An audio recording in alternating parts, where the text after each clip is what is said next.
Ladies and gentlemen, Run It Back Philly, brought to you by Bright Medical Technology of Philadelphia, Pennsylvania. Check the description to find out how Bright Medical can help you today. I watched almost the first half of the 76ers' third preseason game yesterday.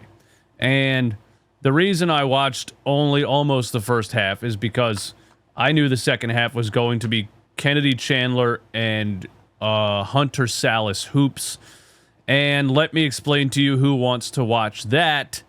Nobody. That's who wants to watch that. And the reason that is, and also the reason I didn't do a live stream last night, it's just, let's be honest. We can't live stream a game like this. It's just torture. After the first quarter, there's no reason for anybody to be watching this. I did watch through the second quarter because I was watching Adem Bona and I wanted to see some things on Adem Bona, and I have some takes on him. I have some takes on Andre Drummond even. Definitely have some takes on Tyrese Maxey, Dominic Barlow. There's some takes that I have. But after the first half, there's no takes to be had. It was G League, Summer League hoops, and it is what it is. And the reason I didn't stream and I only watched the first half is because this came out yesterday right before the game. Now, I had a video yesterday talking about whether Grimes and VJ were going to play in this preseason game. Not only did Grimes and VJ not play, Trendon Watford's still not playing.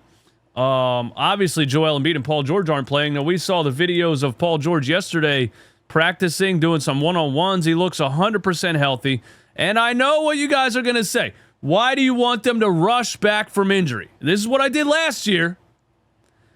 And I don't want anybody to rush back from injury. I just want the 76ers front office to be clear with the fan base. You know? Tell us Paul George isn't ready yet. Tell us why. He still has pain in the knee, or he still has swelling, or he's still working on going side. Tell us why. Joel Embiid, we haven't seen him practice yet, so I didn't expect him to obviously play in a preseason game. I don't expect him to start game one. But the team's just telling us that they need to check more boxes. They're not going to be specific. They're not going to tell us actually why. But we didn't expect Paul George and Joel Embiid to play anyway. VJ Edgecombe apparently has hip soreness. We're off to a great start to the Philadelphia 76ers 2026 season. You know, McCain injured his thumb again. Now VJ Edgecombe is missing preseason games with hip soreness. Quentin Grimes. This is the one that really bothered me because Quentin Grimes is healthy. Quentin Grimes has no reason to not be participating in training camp or preseason games. There's no reason for it. He signed the qualifying offer. He should be here. He should be playing basketball. There is no Quentin Grimes injury. Why isn't he playing? Kyle Lowry. We all know how badly we need Kyle Lowry. We need his youth and athleticism. Why isn't he playing? Obviously, I'm joking. Kyle Lowry is the fattest player in the NBA, and he's 40 years old. He shouldn't be playing anyway. Stop putting him on these lists. I don't want Kyle Lowry to play a single minute this season. Jared McCain, the UCL tear. Trendon Watford has a hamstring injury, so we haven't gotten to see one of our newest signings, Trendon Watford. I don't know why Quentin Grimes isn't playing, and VJ Edgecombe has a hip injury. But I say that to say this, because I know you guys are going to say, why do you care, right? And you did this with me last season. You did this with me 2 seasons ago when PJ Tucker was drinking beer in the locker room. Oh, look at the vibes. Look at the vibes with the Sixers in preseason. They're drinking beer in the locker room. Hardy fucking har. You know what I'm saying? My initial reaction was, this is not a serious team. And now we come to this preseason, and the Sixers are once again just sitting out the entire team like they've proven something. Like the Philadelphia Eagles after a Super Bowl win. You know, we're not going to play in the preseason. We're the Philadelphia Eagles. The 76ers treat the preseason like they've proven something. I watched the first couple of minutes, and there's some things that I liked a lot.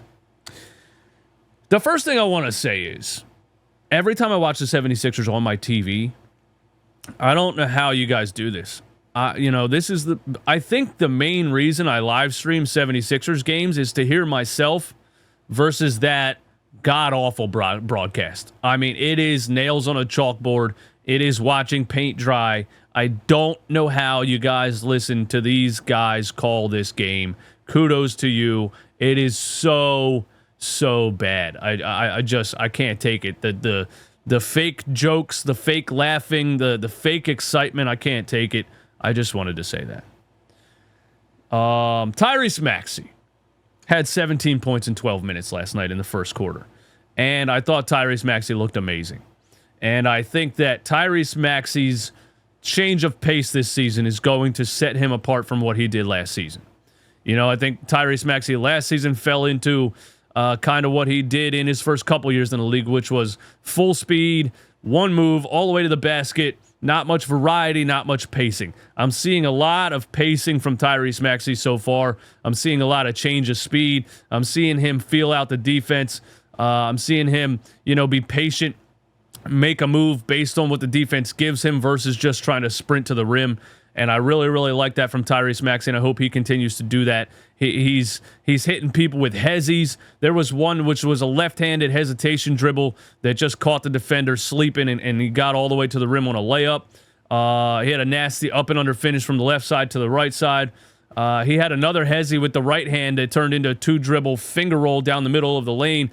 But I'm seeing patience, and I'm watching him react to the defense and really catch the defense sleeping versus just attack. I think Tyrese Maxey is showing incredible pacing, and I think he's already a lethal scorer. I think with his change of speed right now, which clearly he worked on this offseason, I think Tyrese Maxey is going to be even a more lethal scorer this season. Now, is that going to equal more 76ers wins? No. If they don't get Joel Embiid and Paul George on the floor, I don't think this team has the size, rebounding, other scoring threats. Yes, Quentin Grimes is a scoring threat, but it's hard for me to imagine this team winning much of anything without Joel Embiid and Paul George on the floor, and that's not a slight to Tyrese Maxey. It's just roster construction. I thought Adem Bona looked amazing in the first half of this game. What everyone says about Adem Bona with his foul troubles, right? He did have his first foul the first 90 seconds in this game, which was a bad foul, by the way. He reached up on a player shooting a jump shot and hit him on the arm. There's no reason to even really reach for that. Just get a hand in the face and get out of the way. But after that first foul, I thought Adem Bona did an amazing job of defending without fouling. And I didn't even look at the box score. I don't know how many blocks he had, but I think it was 4 blocks in the first quarter. He had a block on Desmond Bane on a layup attempt that he almost hit his head on the rim. Adem Bona's athleticism is out of this world, and as he continues to learn how to play the game without fouling, he's going to be a very, very, very good defender. And I saw a lot of good rebounding from Adem Bona, too. I didn't look at his rebounding numbers, but I'm talking like fundamental position-wise, getting under the rim, boxing out, clearing out to get the board versus just trying to beat people with athleticism and jump over guys. I thought he showed a lot of fundamental rebounding in certain spots in the game, and I thought his defense was just incredible after that one bad foul. He had a block on Paolo Banchero, who tried to dunk on him on the baseline, and 2 in a row, really. He had the one on Banchero and the one on Wendell Carter Jr. Same series. He had the block on Banchero. Magic got the ball back. Wendell Carter tried to go back up with it, and he blocked that too. And both of these blocks were 2 arms straight up, just creating an absolute concrete wall at the rim. And it was beautiful. It was perfect defense. I'm loving what I'm seeing from Adem Bona. I loved what I saw from him in this game. And I think with Joel Embiid pretty clearly not starting the season, I think you have to start Adem Bona. And I think that might be one of the most interesting things that I'm looking for headed toward the start of this season is who is Nick Nurse going to start at center. And the fact that he's starting Adem Bona in these preseason games and bringing Drummond off the bench, I would assume he's going to start Adem Bona in the regular season. I know he loves his veterans, but I think even Nick Nurse saw last year how bad Andre Drummond was defensively. And I think he's going to start Adem Bona this regular season and bring Andre Drummond off the bench, and then we'll see if we get Joel Embiid back. Speaking of Andre Drummond, I didn't hate Andre Drummond's minutes in this game. Now, they keep saying Andre Drummond lost 20 pounds. That sounds insane to me. I don't think he lost 20 pounds. But I will say, I think Andre Drummond is actually moving better than he moved last season. Defensively, side to side. It doesn't look like a complete layup line as soon as Andre Drummond comes in game like it looked like last season. He just looked like he couldn't move.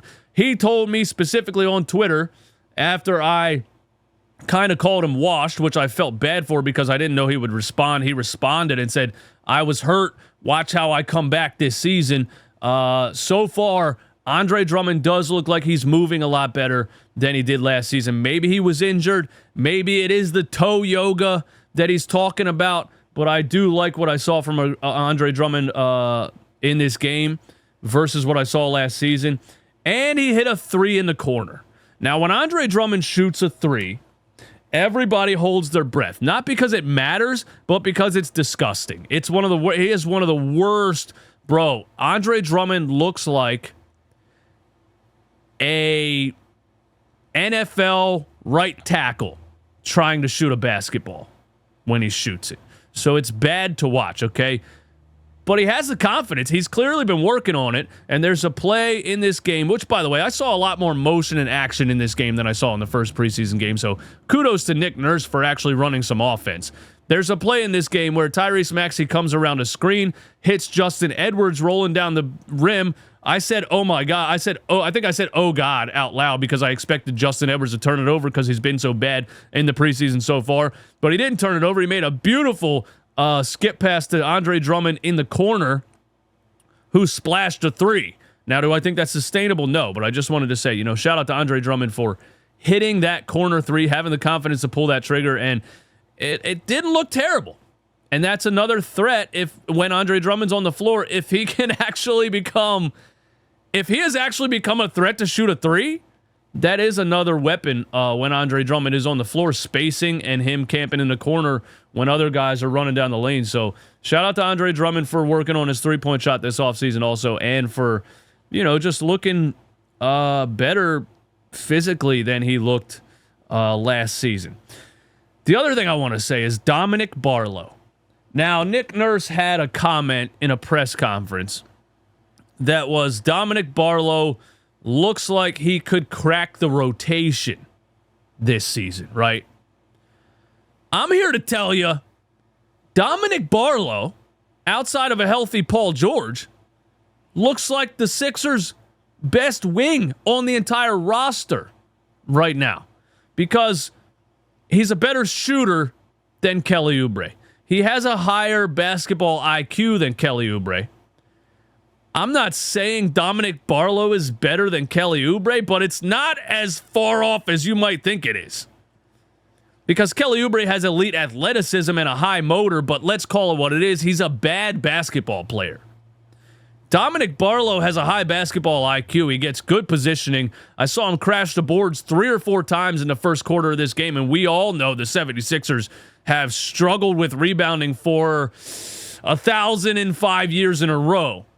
So it was so nice to see Dominic Barlow crashing the boards in this game and getting some putbacks and some offensive rebounds.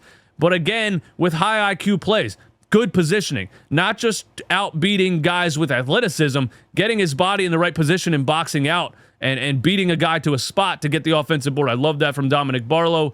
I think he has a good-looking jump shot. I think he's going to be a good catch-and-shoot guy. I like Dominic Barlow a lot. I like his IQ. I like his motor. I like his size. I like his shooting ability. And I really think outside of Paul George, Dominic Barlow might be the best wing on this roster because the 76ers refused to draft Ace Bailey. I said I wasn't going to say that. I'm probably going to say that all season. But I would, not just should Dominic Barlow crack the rotation. I think Dominic Barlow should be a heavy part of the rotation this season. And we'll see. I don't have faith in Nick Nurse to do the right thing because he does dumbass shit just like Doc Rivers always did. So he probably won't play Dominic Barlow at all. He probably will start Andre Drummond at center. He'll probably just do the opposite of what I think he should do. But it is what it is. And then the second quarter started. Kennedy Chandler and Hunter Salas came in the game. I was like, I'm not really, why am I going to watch this? If the 76ers this regular season have Kennedy Chandler and Hunter Salas on the floor at any point in any game, something really bad has happened and they are tanking again. You're not going to see those. You shouldn't see those guys.